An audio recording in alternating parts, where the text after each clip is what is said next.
On Authentic Ag, we talk with leaders of Kansas Soybean. Dwight Meyer from Hiawatha is the president of the Kansas Soybean Association. Bob Haselwood from Barrington is chairman of the Kansas Soybean Commission. We'll also have more updates from the Kansas Soybean Commission as well as the Kansas Department of Agriculture and our weekly updates from the Kansas Livestock Association and Paragon Ag Advisors. Brought to you in part by the Kansas Soybean Commission, the Soybean Checkoff, progress powered by Kansas farmers.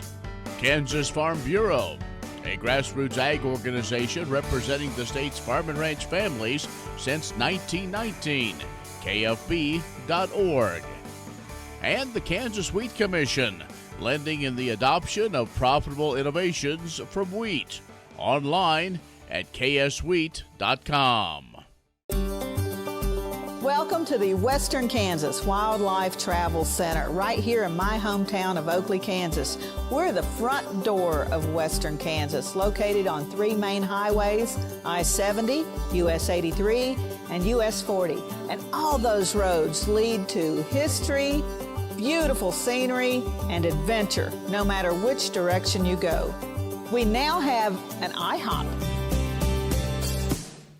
That brand that you've trusted up and down the road in all your travels is staffed with local folks, real people, just like you and me, and we're waiting on you to join us.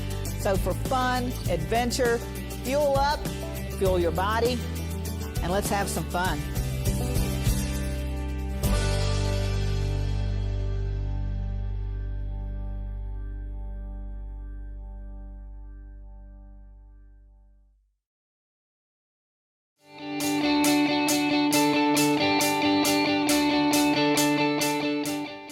In agricultural news from agview.net, a report out says the BSE disease outbreak in the 90s will likely keep the European Union from easing its strict rules on food safety. That caution will likely continue, even though the U.S. President Trump is threatening to slap tariffs on car imports from the EU if the countries don't start importing more U.S. farm products.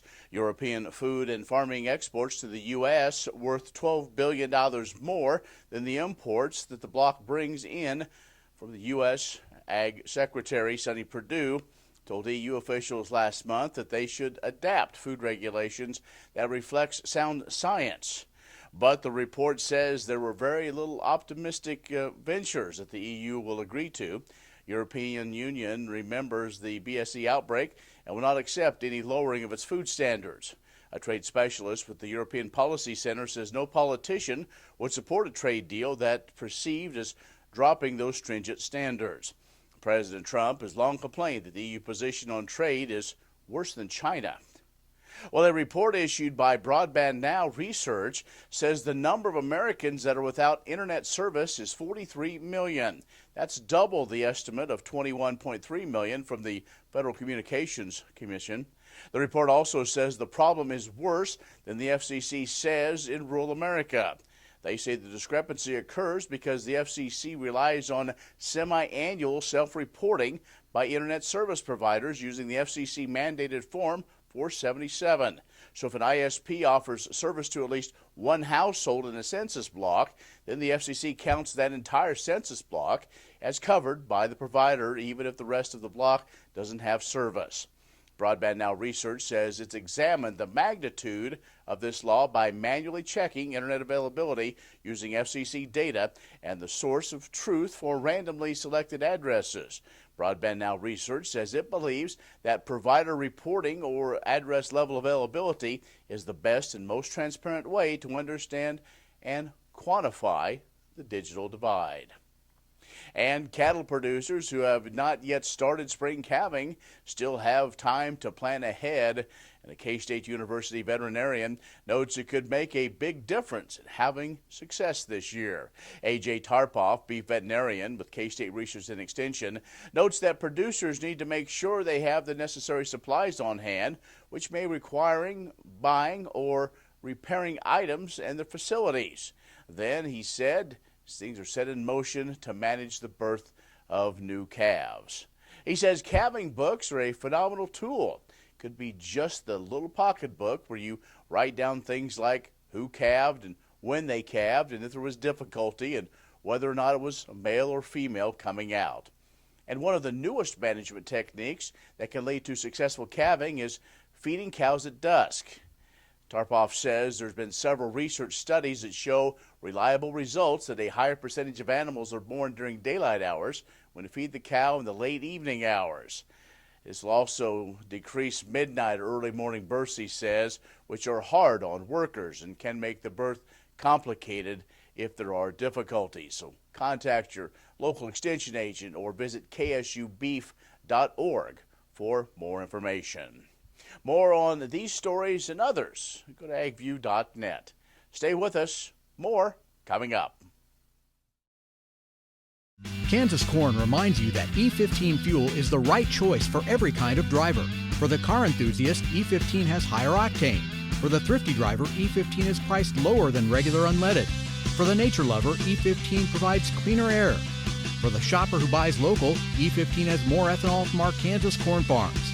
Choose E15 for a higher octane, lower price, cleaner American fuel. Message from the Kansas Corn Commission. Learn more at kscorn.com. I'm Bob Swartz, and I've devoted the last 43 years to helping Kansans reach their retirement goals and to protect the family farm. At Bob Swartz Financial, we believe everyone should be able to live the retirement they've always dreamed of. Our team of professionals can help you create an efficient strategy using a variety of investment vehicles to help you address your financial needs and your concerns. Bob Swartz Financial values commitment and transparency. Watch Ag AM in Kansas online at agamandkansas.com. Earlier in my life, I rode bucking horses in rodeos, and my shoulders took such a beating, and that was probably the reason for having several previous surgeries on both shoulders. About a year ago, I decided that I didn't want to have another surgery, and so I contacted Kansas Regenerative Medicine, took their treatment process. It was relatively pain-free. Now, after 8 months, my shoulders have healed to the point where I think I'm probably 90 to 95% of normal. It takes a couple of months to start to see results and feel real progress. That continued to increase gradually until now at approximately 8 months. And I'm extremely pleased. I've got full range of motion. I can lift weights, I can throw, I can do a lot of things that I couldn't do without a lot of pain previously. So I'm tickled to death with the results, and I'd recommend this process to anyone.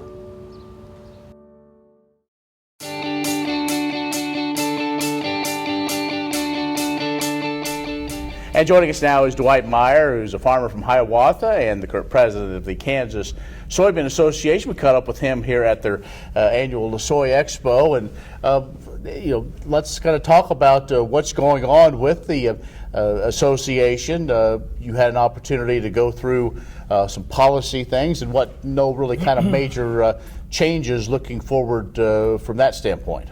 Yes, this year we did get together, and the policy committee went through their policy resolutions, and we had some that we decided to make maybe some small changes on, but nothing really major stood out that we probably are going to maybe only have one resolution that we may take to Commodity Classic with us when we meet and have our American Soybean Association resolutions and our Kansas State caucuses. And again, this whole process starts at the grassroots level, from individual farmers to counties to state and on to Commodity Classic. Yes, it does. There are certain issues that we hear from our local farmers, and they bring the issues to our directors, and from there our directors may bring it to our meetings, and the policy committee will pick that up and study it and decide whether we currently have resolutions that cover that, and if not, why we will submit draft a resolution and submit it to the American Soybean Association to be considered at Commodity Classic. And kind of exciting, a Kansan is chairing the 100th anniversary of the American Soybean Association, and so lots of things on the membership side of the industry.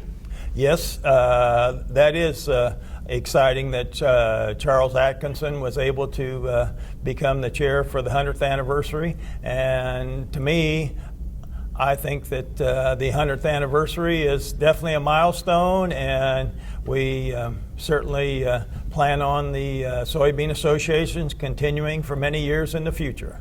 Let's talk a little bit about the Kansas Ag Alliance, all these groups together that try to do their best to speak for one voice, whether it be the Kansas legislature or other issues that come up to kind of put that full force of getting agriculture's message out.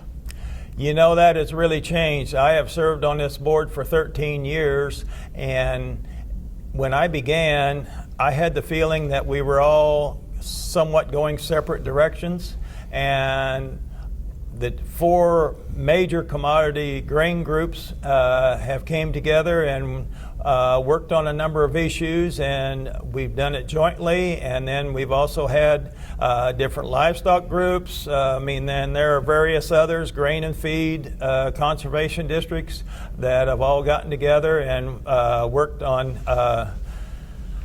issues pertaining to agriculture to come up with a joint front. And I think it has turned out very well. Good. We appreciate your service to the industry, and thanks for doing this. Thank you. Dwight Meyer, who is a farmer from Hiawatha and the president of the Kansas Soybean Association, will be back with more coming up. Kansas Corn reminds you that E15 fuel is the right choice for every kind of driver. For the car enthusiast, E15 has higher octane. For the thrifty driver, E15 is priced lower than regular unleaded. For the nature lover, E15 provides cleaner air. For the shopper who buys local, E15 has more ethanol from our Kansas corn farms. Choose E15 for a higher octane, lower price, cleaner American fuel. Message from the Kansas Corn Commission. Learn more at kscorn.com.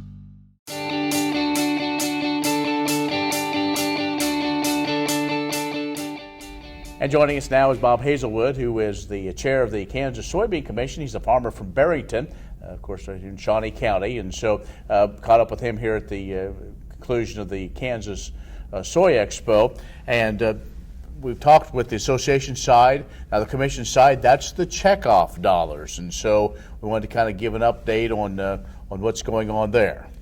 Well, in the middle of December, we had our annual meeting for our budgets and how we decide where we're going to invest checkoff dollars into projects for production, research.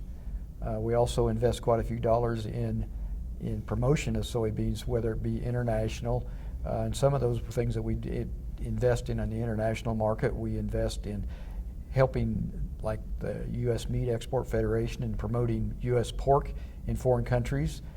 We also help the USA Poultry and Egg Export Council in promoting eggs and poultry in foreign countries. And the reason we do that is because the hog industry, the pork industry, and the poultry industry are big consumers of U.S. soybean meal, and a lot of it is Kansas soybean meal also.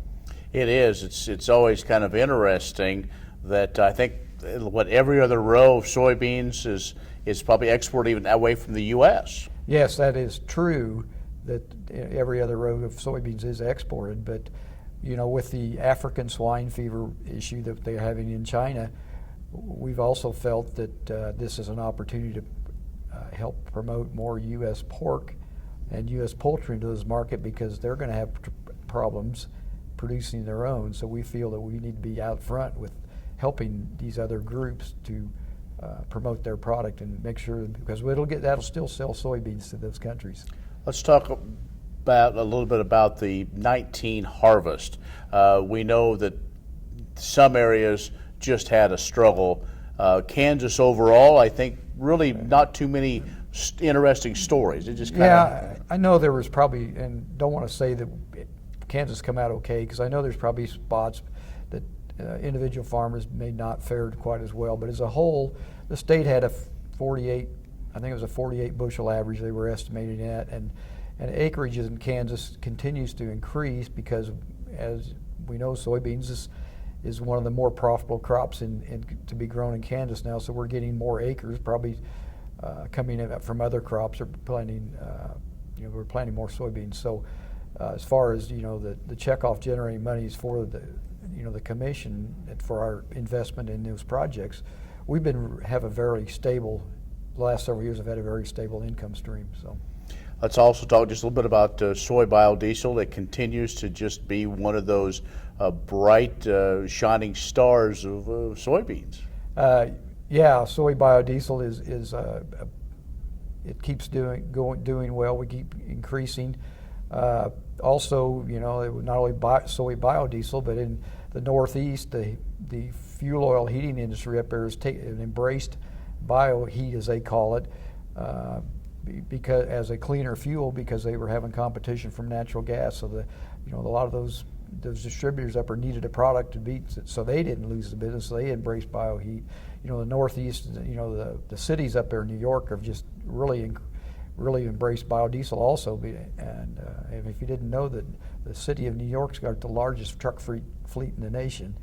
And so they've really embraced it, and they can tell you that they've seen results, clean their environment, local environment up because of that. So very good, great, more new and good uses of Kansas soybeans. Bob Haselwood, chair of the Kansas Soybean Commission, has joined us.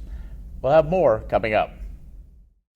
Sure Crop Fertilizers was started by my father, Don Sherman, and my mother, Shirley Sherman. Family business that started in the 80s. We predominantly focus on plant nutrients and what we can do to give growers better responses with the fertilizer dollars that they do, and what we can do to make those things work better for the grower. We're based out of Seneca, Kansas. We work with growers in their soil analysis to figure out what they need, and then we can put those in a blend that gives them the best results, and so that we can deliver that direct to their farm so that they have those nutrients where they need them, when they need them, and so that they can apply them in a manner that's very efficient to them and works well in their planting systems and what they're doing. Sure Crop Fertilizers has been around for a long time. We always say we're big enough to take care of everything you need, but yet we're small enough to do it quickly. You can get a hold of us at 1-800-635-4743. Our website is surecropfertilizers.com, and you can always email me at Corey@surecropfertilizers.com, and with any questions you have, we're glad to answer and work with you.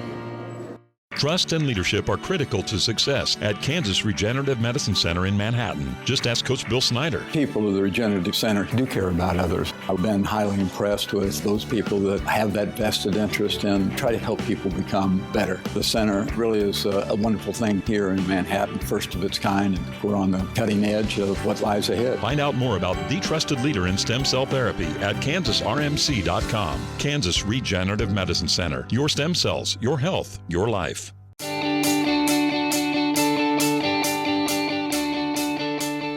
The Kansas Soybean Commission and Kansas Soybean Association are two distinct organizations that work together for Kansas soybean farmers. They aim to expand existing markets, develop new uses, facilitate agronomic research, and communicate goals and successes to farmers, industry partners, and consumers. Since 1977, the Commission has worked to improve the profit potential for all Kansas soybean farmers. It is a board of 9 volunteer farmers elected by their peers who are responsible for managing Kansas's share of the funds collected under the federal soybean checkoff program. The checkoff helps ensure a strong and productive future for soybean farmers. Through it, each farmer contributes 0.5% when selling soybeans. For example, $5 of $1,000, which grain elevators and processors collect at the first point of sale. The association is the voice for soybean farmers on local, state, national, and international issues of importance. Founded in 1973, its advocacy is made possible by farmers' volunteer memberships and industry partner sponsorships. It is the Commission's primary administrative contractor, but paying the checkoff does not make a farmer an association member. By law, the checkoff cannot do policy work, but the association can, with your support, by membership and sponsorship dollars. Learn more at kansassoybeans.org. What if U.S. soybean meal were more than a commodity? If seed companies and the soybean checkoff built a better variety? That future is here.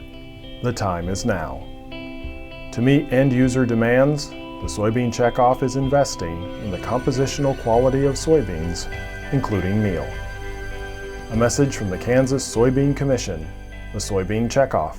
Progress powered by Kansas farmers. Many seed companies claim to offer the latest genetics, but how many have tested those genetics in soils just like yours? The Oldie Seed Know to Grow research program has fully tested the latest seed genetics in soils that are right in your neighborhood. The Oldie Seed Know to Grow program can recommend the best performing hybrids from technologies like Enlist, Extend, and LibertyLink that will optimize the yield and profit of every acre on your farm. Contact Oldie Seed today.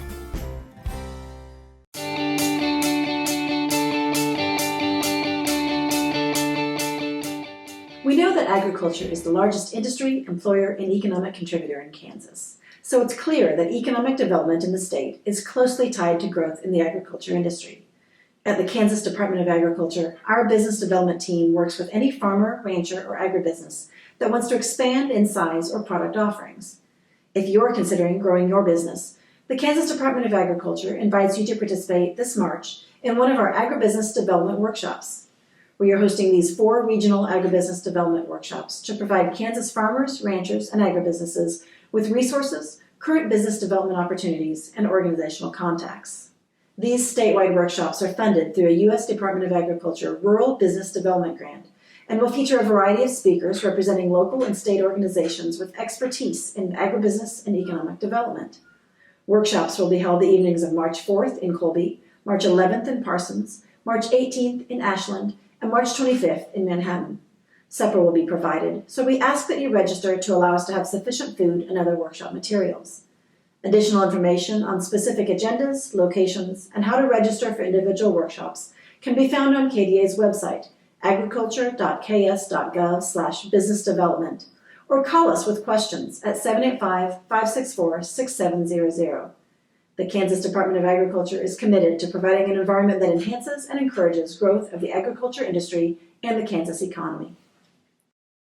Kansas Farm Bureau has served farm families and rural Kansas for more than 100 years, and we're pleased to offer new healthcare coverage choices for Kansans in 2020 through Kansas Farm Bureau health plans. No matter what stage of life you're in, we'll have options that fit your lifestyle. Plus, our network of providers is one of the largest available throughout the state of Kansas and beyond.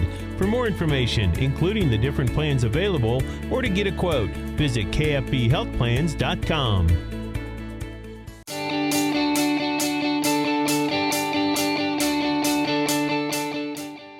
The keynote speakers at the 107th Kansas State University Cattlemen's Day, March 6, will provide a global perspective of the cattle and beef industries.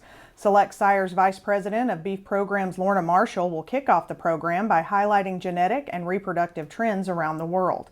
She will be followed by Oklahoma State University Extension Livestock Marketing Specialist Daryl Peel, who will discuss global protein supplies and opportunities available for U.S. beef to further expand into foreign markets. Topics for the afternoon sessions will focus on factors influencing the sale price of calves, the Mexican meat industry, ruminant digestion, forage sampling and analysis, and more. Registration for Cattlemen's Day is $25 if paid by February 28 or $35 at the door. To register online, go to ksubeef.org. The evening before Cattlemen's Day, Mitchell County, Kansas native Patsy Houghton will be honored as the Livestock and Meat Industry Council Stockman of the Year during the Stockman's Dinner. Houghton owns Heartland Cattle Company near McCook, Nebraska. The March 5th dinner will take place at the 4 Points by Sheridan Hotel in Manhattan starting at 6 p.m. Registration is $50 per person. Valley Vet Supply is devoted to providing information and professional quality products at reasonable prices. Valley Vet Supply. Ag Promo Source is a unique group of marketing specialists with one mission: help your ag business grow. Each affiliate has their own area of expertise, and they work together to bring you advice, products, and services. To get started, visit agpromosource.com. Ag Promo Source. Together we grow.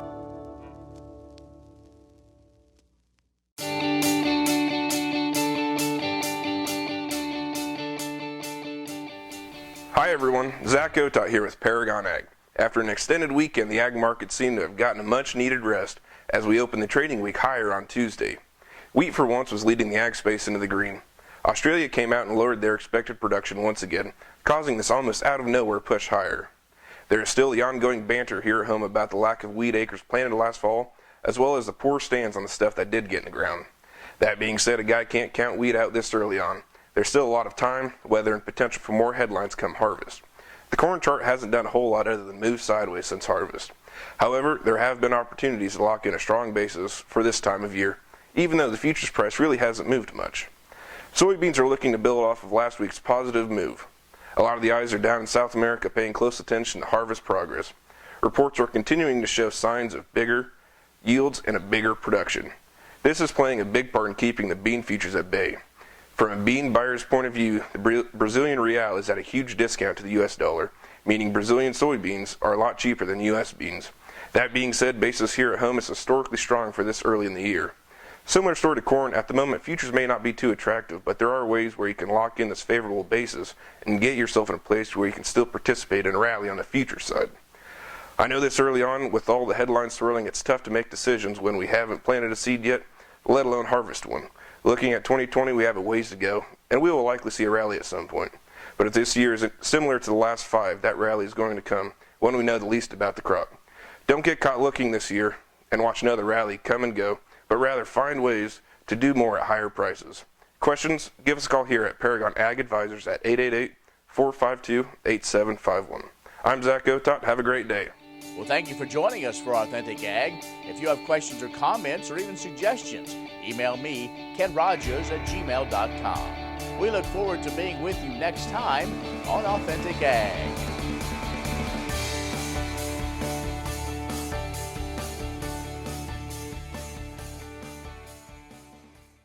Grain sorghum is one of the most important cereal crops worldwide, and Kansas leads the nation in its production.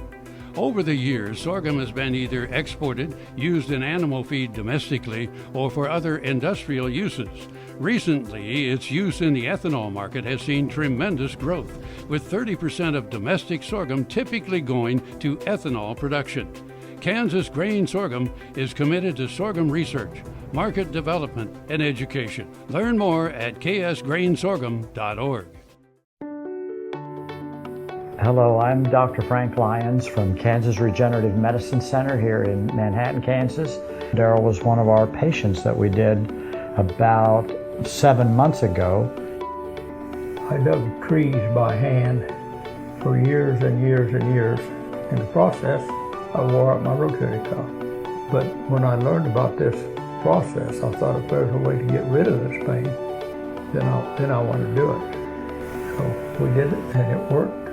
I'm not going to go out and take trees with a shovel anymore, but I can do the things that I want to do now. Well, it's been very gratifying to help people with their painful joints and other entities. And it's been especially gratifying to be able to help people who I know and have worked with and known for many years.